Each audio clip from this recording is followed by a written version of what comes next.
ഇപ്പോഴത്തെ new generation പെൺകുട്ടികൾ പ്രണയിക്കുന്ന സമയത്ത് പലപ്പോഴും ഇവർക്ക് അബദ്ധം പറ്റാറുണ്ട്. പലപ്പോഴും ഇവര് കലിപ്പന്മാരുടെ പ്രണയിനികൾ ആകാൻ വേണ്ടിയിട്ട് പലപ്പോഴും അമിതമായി ദേഷ്യപ്പെടുന്ന അല്ലെങ്കിൽ ഉടായ്പ ക്യാരക്ടേഴ്സ് ഉള്ള പയ്യന്മാരുടെ അടുത്ത് പോയി ലൈനടിക്കുകയും പെട്ടുപോവുകയും ചെയ്യാറുണ്ട്. എന്തുകൊണ്ടാണ് സംഭവിക്കുന്നത്? പലരും വിചാരിക്കുന്നത് അവരുടെ ഗതികേടുണ്ട്, അവർക്ക് അബദ്ധം പറ്റുന്നതാണ്. അല്ല, ഇതിനെക്കുറിച്ച് പഠനങ്ങൾ നടത്തിയിട്ടുണ്ട്. പഠനങ്ങൾ പറയുന്നത് നാർസിസം, സൈക്കോപത്ത് ക്യാരക്ടർ, മാക്കിയവലിസം പോലുള്ള സ്വഭാവ വ്യതിയാനങ്ങളുള്ള യുവാക്കളുടെ അടുത്ത് കൂടുതൽ അടുപ്പം വരുന്ന സമയത്ത് ഈ പെൺകുട്ടികൾക്ക് അവരിൽ ഒരു പ്രത്യേക കംഫർട്ട് ഫീൽ ചെയ്യും. അവർ കൂടുതൽ പ്രൊട്ടക്ടേഴ്സ് ആയിട്ട് ഇവർക്ക് അനുഭവപ്പെടും.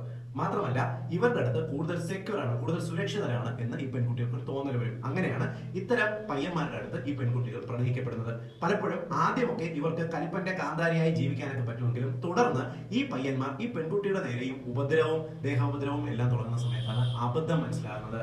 ഇപ്പോഴത്തെ പെൺകുട്ടികൾക്ക് വളരെ കോമൺ ആയിട്ട് വരുന്ന ഒരു പ്രശ്നമായതുകൊണ്ട് തന്നെ ഇത് എല്ലാ ചെറുപ്പക്കാരുടെയും അറിവിലേക്കായിട്ട് ഒന്ന് ഷെയർ ചെയ്യുക.